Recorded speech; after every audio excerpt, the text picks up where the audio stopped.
alemão, diplomata suíço. É que depois abriu um precedente. Já que já sequestrou o americano, a gente conseguiu, porque isso é uma estratégia que o movimento revolucionário fazia sentido, que é, a gente tem pessoas da nossa causa que estão sendo presas.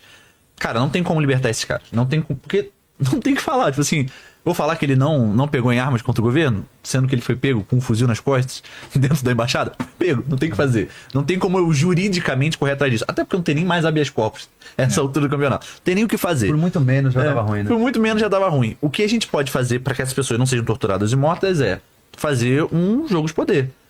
A gente sequestra alguém que seja importante, o governo não pode deixar que a gente faça qualquer coisa com ele e faz essas exigências. Talvez a gente morra nesse processo? Sim. Talvez a gente seja mais um dos presos? Talvez. Talvez eles não cedam pra gente? Também. Mas vamos tentar. Isso foi o que a gente chama da guerrilha urbana, né? Você tem a guerrilha do Araguaia, que foi uma guerrilha mais rural. Você tem o levante militar, que foi o que não é exatamente militar, mas assim, dentro do militar, que foi o Lamarca, né? Foi o cara que ele era do exército, ele fugiu com uma Kombi, com metralhador e fuzil dentro. Ele vai no quartel, pega a Kombi, 1 milhão de armamentos, sai e ele começa a fazer um núcleo de resistência e treinar as pessoas, porque ele já era um professor de combate. Ele já treinava, acho que foi antes da ditadura ou no comecinho dela. Tem uma foto muito famosa dele treinando mulheres que eram bancárias, acho que já era na ditadura. Não vou saber te dizer. Ou antes. Ele era do exército, ele ensinava mulheres a atirarem, que eram bancárias, porque se tivesse um assalto, a mulher conseguiria se defender. É essa aí, essa foto mesmo. Isso aqui são bancárias, que era um treinamento do banco. Se era bancário, um dos treinamentos que podia fazer era como defender o banco se você for assaltado. Caraca, e ele era o cara que ensinava. Então, assim, ele era um cara que ele já tinha essa expertise nessa parte organizacional e de treinamento.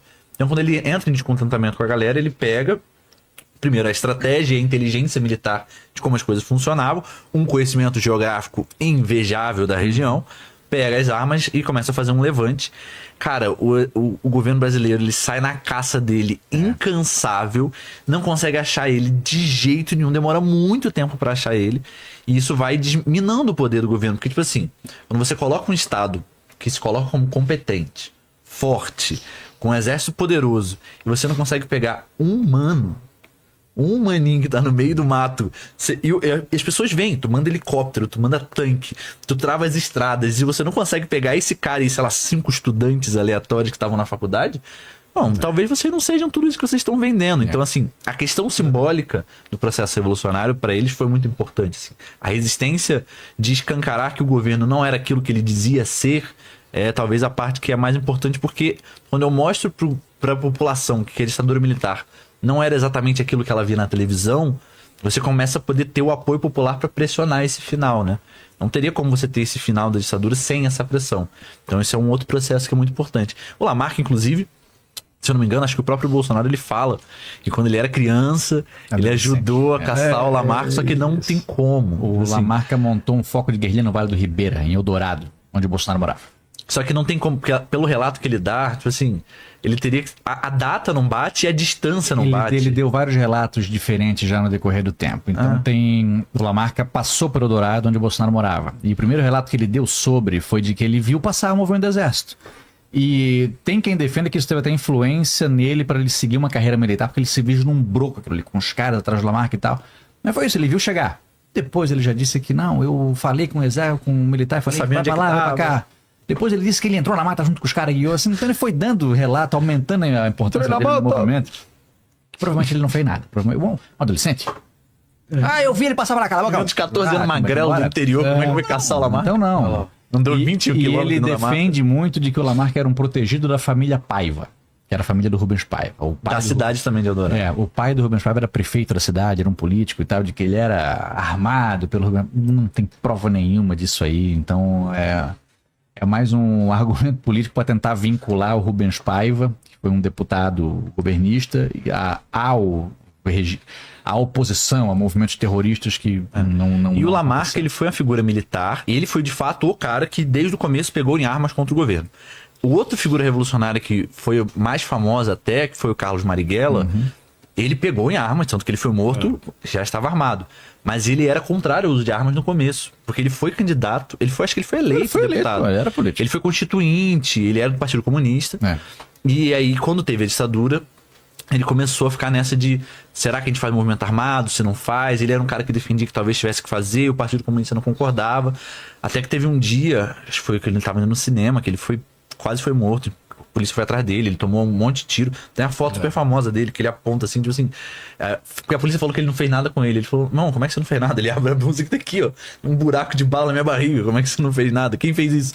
Foi o Mickey na tela que me deu um tiro? Não tem como. E aí ele passa a ficar armado, e aí ele começa o movimento de guerrilha urbana, e aí ele se torna a figura mais procurada da ditadura há muito tempo. Ele escreve... O inimigo número 1 do Estado. Ele escreve o Manual do Guerrilheiro Urbano, que é todo um conjunto de ensaios e técnicas de como resistir à ditadura, e ele se torna o grande ícone de resistência. Né?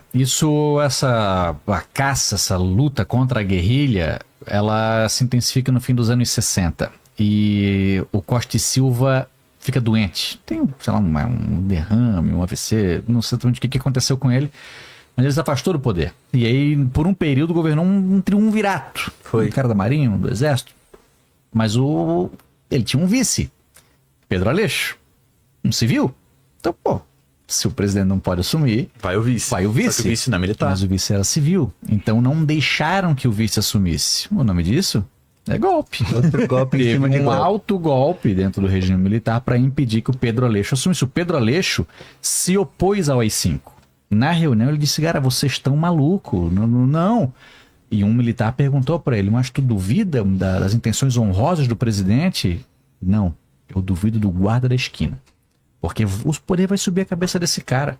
Esse cara, aquele cara lá já pegou a minha mulher, vai dar um tiro no cara e vai dizer que o cara é subversivo. A subversão pode ser qualquer coisa. Então é muito fácil tu perseguir um inimigo político.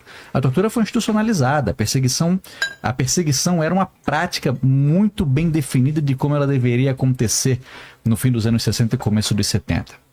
O Marighella, se não me engano, é morto, acho que 2 dias depois do Médici assumir. Acho que foi isso mesmo. Foi poucos dias. O Médici é o cara que depois é escolhido para ser o sucessor desse triunvirato breve. E ele é morto de uma forma que não tem nem assim, o governo não tem nem como argumentar nada, assim, porque foi uma cena assim, totalmente brutal. Ele tá no carro, o pessoal fuzila ele. Mas a guerrilha também não era exatamente popular, tá? A imagem que você falou lá.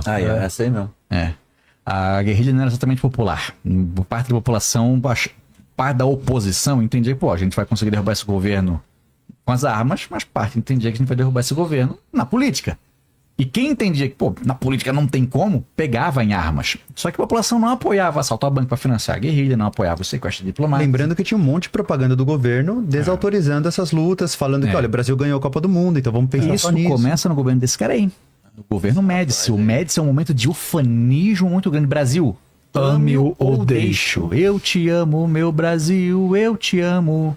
Começa no governo Médici. E a perseguição era meio generalizada, assim, porque, por exemplo, o meu avô, ele é historiador também, e ele viveu na época da ditadura, ele resistiu à ditadura. Às vezes até eu gravo